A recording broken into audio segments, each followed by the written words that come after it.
memaksakan dirinya pun umroh. Memaksakan diri untuk berangkat umroh. Iya. Tapi biayanya itu pinjam di bank. Dan tujuan umroh itu dia sudah punya niat mau berdoa di sana untuk memantapkan dalam mengambil keputusan. Ya. Itu bagaimana hukumnya?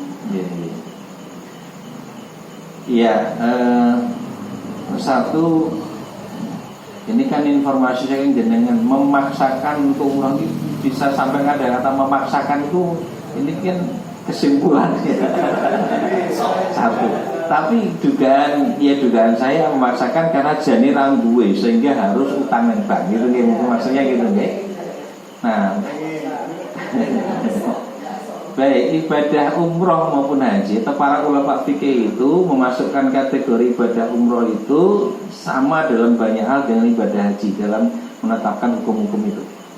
Nah, sehingga kalau dalam ibadah haji itu disyaratkan dengan aspek kemampuan istitoah, maka begitu pula pada ibadah umroh gitu. Kalau memang kemampuan belum dimiliki, fakta saat itu belum ada kemampuan yang dimiliki, sesungguhnya tuntutan untuk melakukannya belum ada gitu. Tapi bukan berarti menunggu kemampuan, justru mengupayakan kemampuan gitu ya. Nah, tapi tidak, malah ini masuk ke hadis kita tadi, jangan sampai melakukan sesuatu ya untuk mengambil manfaat tetapi malah mendatangkan mandorot. Dengan berhutang itu nanti ya bagaimana mandorot atau tidak iso balik ke ora gitu. Belum lagi utangnya bank iki riba ora gitu. Ya, jadi malah melakukan sesuatu yang dilarang oleh Allah. Bagaimana mungkin melakukan ibadah pada Allah dengan melakukan apa yang dimurkai oleh Allah? Nah, itu juga harus dikoreksi di situ. Ya. Utangnya ke utang neng bank yang menerapkan konsep riba, ini sudah pasti tidak bisa ya diterima, ya, karena dengan jalan yang Allah nggak ridho di situ. Ya.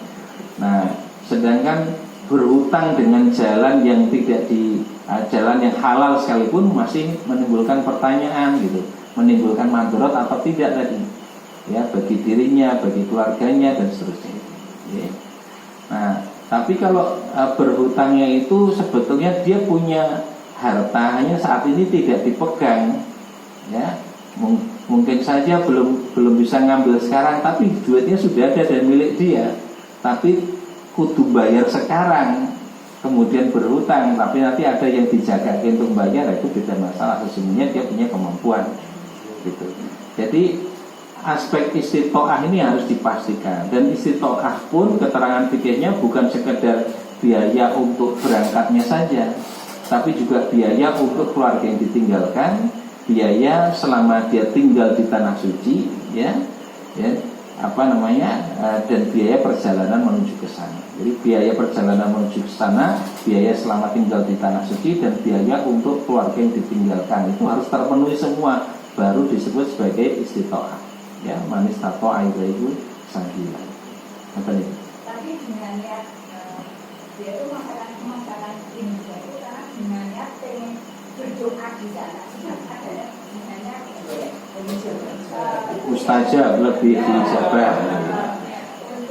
Ya, bagian awalnya sudah dia berkaitan dengan mau umroh tapi harus ngenutang. Bagian kedua, jenengan mau ke sana dengan niat untuk memanfaatkan tempat yang mustajab, waktu yang mustajab, keadaan yang mustajab, itu boleh-boleh saja, ya, karena justru kita dimotivasi dalam berdoa itu untuk lebih bersungguh-sungguh doa kita di waktu-waktu yang mustajab, pada keadaan-keadaan mustajab kan gitu, ya. Nah, di sana ada tempat-tempat mustajab, misal di Multazam gitu ya.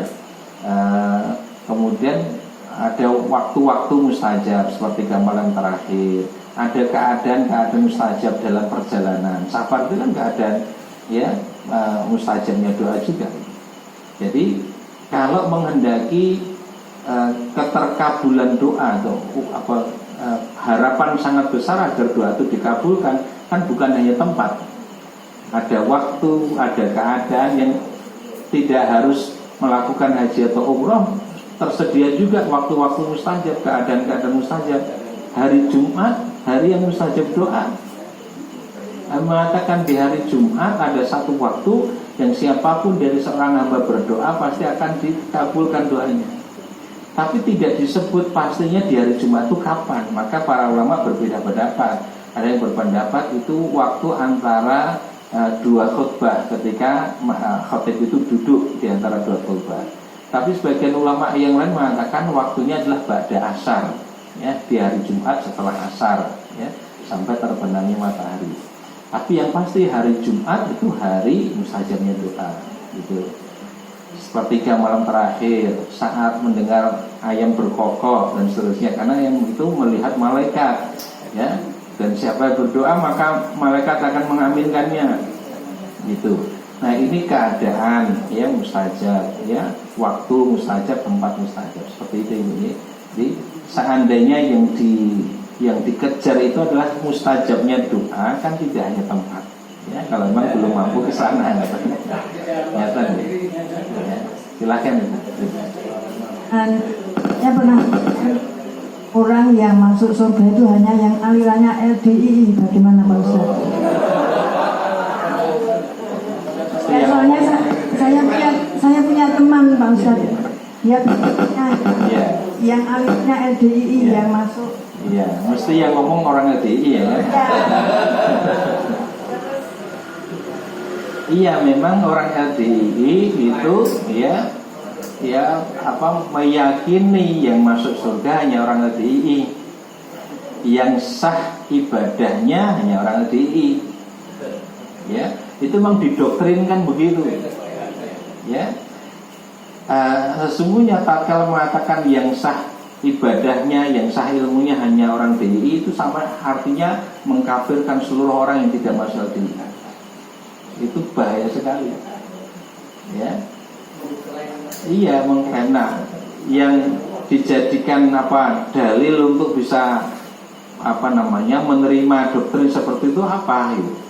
Mereka mengatakan karena ngaji kita tuh mangkul itu sanadnya nyambung sampai Rasul. Gitu. Memang yang nyambung sampai Rasul hanya mereka, gitu. Ya, banyak di luar mereka juga sanadnya nyambung, tapi mereka meyakini selain mereka sanadnya nggak nyambung ke Rasul. Nah ini kan klaim sepihak. Nah iya, nyambung ternyata enggak. Kalau memang iya gitu. Nah, belum lagi nanti penafsiran terhadap ayat hadis. Mereka pakai Quran, pakai hadis-hadis juga, ya. Dan orang yang ngaji sana kan sangat mantap. Qurannya itu sudah yang tanpa terjemah, kitab hadis pun tanpa terjemah, diterjemahkan langsung oleh guru Ustaz itu, kata per kata, terus dimaknani. Nah problemnya pemaknanya itu, ya. Nah orang awam kan nggak ngerti mantap, langsung Quran, langsung hadis kan gitu. Nah, kemudian mereka mengatakan ya satu-satunya Islam itu ya hanya ini, Islam jamaah ini. Lalu saya pernah sampaikan di sini, mereka merujuk pada qaul, satu perkataan yang dinisbatkan, disandarkan pada Umar bin Khattab. Walaupun qaul ini secara sanad itu dhaif sebetulnya. Ya, qaul ini mengatakan la islama illa bi jama'atin wala jama'ata illa bi bai'atin wala bai'ata illa bi imaratin. Tidak ada Islam kecuali dengan adanya jamaah, nggak ada jamaah kecuali dengan adanya kepemimpinan, tidak ada kepemimpinan kecuali dengan adanya bai'at. Lalu diajarkan itu secara terbalik, ya. Tidak ada bai'at kecuali dengan adanya pemimpin, tidak ada pemimpin kecuali ya dengan adanya jamaah. Kalau nggak ada jamaah itu sama artinya nggak ada Islam. Maka kalau tidak masuk di jamaah kita ini bukan Islam. Ya, jadi kalau bukan jamaah di kita, jamaah dimanai mereka, berarti bukan Islam. Kalau bukan Islam apa kafir, ya, pelaku kesyirikan. Maka kalau sholat di sana dipel, karena apa? Innamal musyrikuna najasun, sesungguhnya orang-orang musyrik najis. Ya, itu. Nah kalau ditanya pasti akan mengingkari, tapi faktanya seperti itu. Dulu ada zaman saya udah lama anak SMA 5 itu ikut ya LDI. Ya awalnya tidak ada yang aneh, sampai satu waktu sudah sangat kuat di sana, itu setiap kali bajunya dicuci oleh gurunya dicuci sendiri lagi. Ya. Lah lama-kelamaan kemudian ketahuan baik dia ikut LDI karena diyakini dipegang orang lain najis. Ibunya sendiri coba menjadikan saya bayang. Nah ini kan ajaran yang sudah jelas menyimpang ya, menyimpang.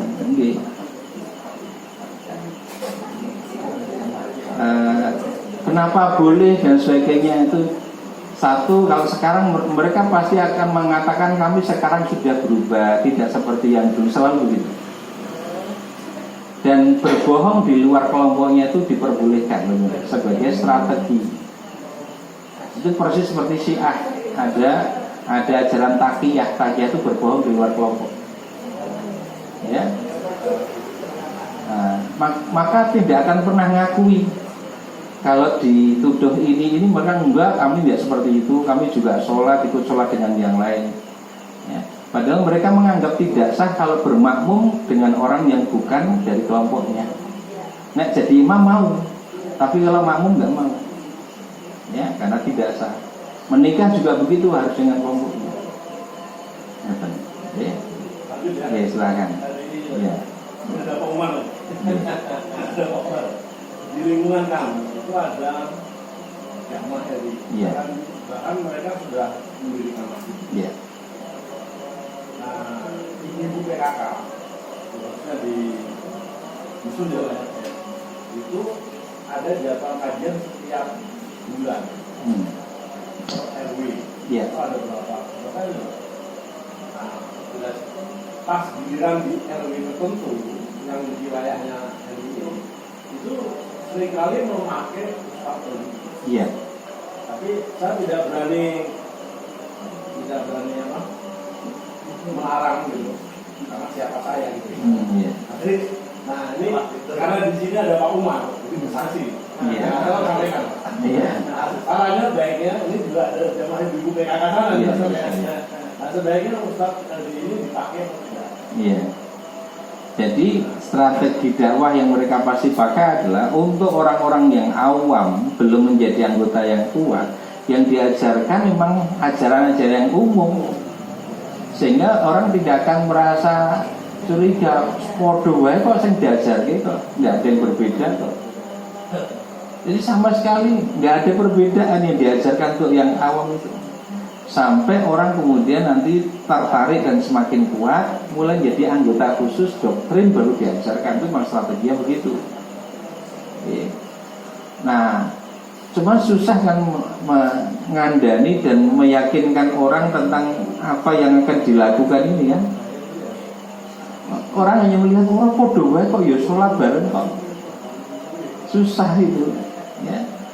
Tapi faktanya begitu, orang-orang ya LDI coba aja pasti akan membatasi interaksi sosialnya, sholatnya maupun tidak kemudian membangun masjid diri ya, karena memang kalau bukan imamnya dari kalangan mereka tidak dianggap sah sholatnya ya, dan seterusnya. Nah ya paling enak agar terbuka saja menjelaskan tentang LDI ya di forum-forum kajian terbuka ya. Jadi termasuk ke kalangan ibu-ibu ya, LDI itu begini mungkin ada bantahan silakan, tetapi fakta-fakta kita siapkan ya, sehingga kita khawatir kalau seperti ini ya, maka jangan sampai terjadi ya. Tapi kalau ngandani secara rahasia ya akan tetap jalan, tetapi kalau kemudian terbuka kabeh wong ngerti, mereka sendiri kemudian menjadi mempersempit ruang geraknya untuk tidak mengajak kepada sesuatu yang salah ya. Nah kadang kita sendiri sulit menghindari atau menghambat yang demikian karena secara formal mereka juga dapat izin ya. nyata juga ada badan hukumnya dan sebagainya. Karena memang yang disampaikan tidak seperti sebenarnya. Satu, yang kedua ada kepentingan politik dulu dari ya Islam Jamaah, kemudian Lemkari, ya, kemudian sampai terakhir dari LDI ganti itu nama terus. Ya. Kepentingan politik sebelumnya. Jadi dulu ada partai yang melihat ini punya masa cukup besar, maka bagaimana dilindungi keberadaannya untuk kepentingan suara, ya. Jadi sampai hari ini seperti itu. Nah, saya kira itu yang mungkin bisa dilakukan, ya, menjelaskan ya Islam apa adanya, beragama seperti apa yang semestinya itu secara ya, beberapa kelompok yang perlu untuk dikritisi, mungkin bahasa kita seperti LDII, ya, misalnya seperti itu, Ahmadiyah dan seterusnya. Itu hal-hal yang nanti bisa kita ungkapkan secara terbuka saja sehingga semua orang punya kewaspadaan. Syiah dan seterusnya. Tapi kalau Salafi kegiatannya itu apa? Walaupun dia mempunyai radio yang isinya kan takut gitu. Iya. Iya, di sing rada angel itu Salafi itu nih gimana ya?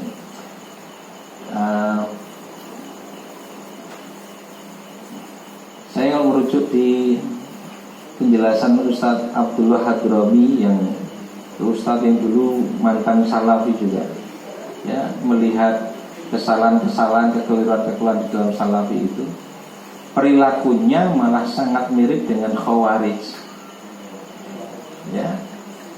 Jadi Khawarij itu di zaman Nabi saja, dia datang di hadapan Nabi langsung mengatakan, ya Muhammad ittaqullah, ittaqillah, hai Muhammad bertakwalah kepada Allah. Yang kurang ajar banget ya, kepada Nabi. Nabi kemudian mengatakan, nanti akan datang satu kaum seperti orang ini, ya, Quran tidak akan lebih dari tenggorokannya. Dia hafal Quran, dia sholat malam luar biasa, ya, tetapi ayat-ayat Quran itu tidak akan lebih dari tenggorokannya. Agama lepas, ya, lebih cepat dari orang yang demikian itu, lebih cepat dibandingkan anak panah dari busur. Jadi mereka memang secara awam luar biasa orang melihatnya. Sholatnya tekun, ibadahnya luar biasa, Quran hafal, hadis masai. Ya, tetapi perilakunya justru jauh dari sunnah Nabi. Bukannya orang yang benar-benar beriman itu mereka yang hidup penuh dengan persaudaraan. Tapi faktanya di luar kelompoknya seolah bukan saudaranya. Masih melanggar banget. Ya, sekedar tersenyum dengan orang di luar kelompoknya itu susah sekali. Ya. Ngaji kalau yang isi bukan dari kelompoknya orang filter. Kultum itu mau menyampaikan kultum bukan dari usahanya, dia langsung pergi dan demonstratif kan biasanya. Ya. Qurannya apa? Ini agak susah kan kayak gini. Ya. Iya. Jadi ya kayak yang sekarang terjadi ini. Rasul mengatakan seorang muslim itu yang ucapannya, tindakannya menyelamatkan. Tapi kenapa nih ada orang-orang yang rajin ngaji, tekun ngaji, tapi kok ucapannya mencela orang lain, menjatuhkan orang lain, menghina orang lain? Ini model ngaji apa seperti ini? Nah, ini kan malah memang mencoreng agama. Ini hal-hal yang orang bisa tertipu dengan apa yang lahiriah, ya, bisa disaksikan. Ini gampangannya wong ini agamanya benar itu akhlaknya saya, ya.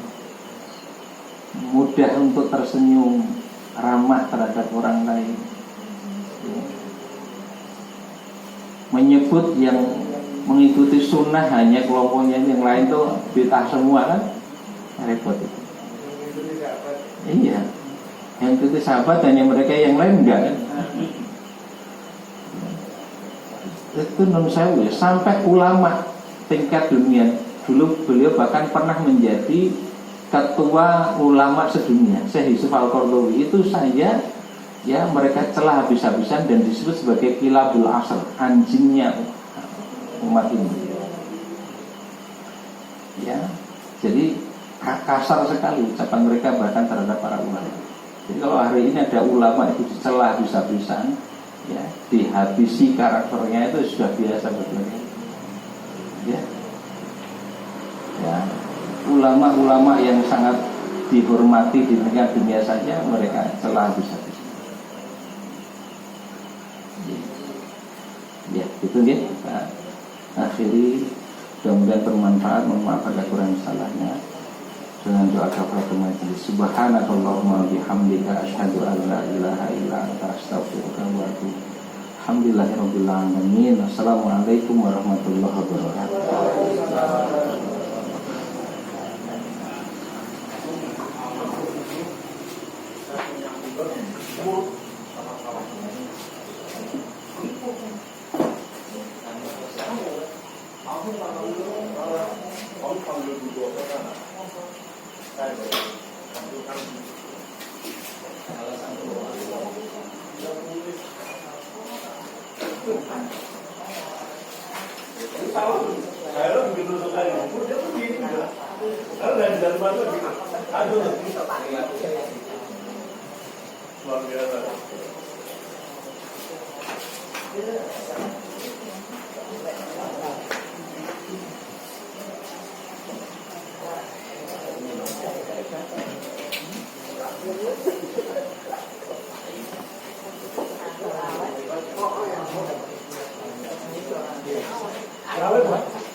Ucapan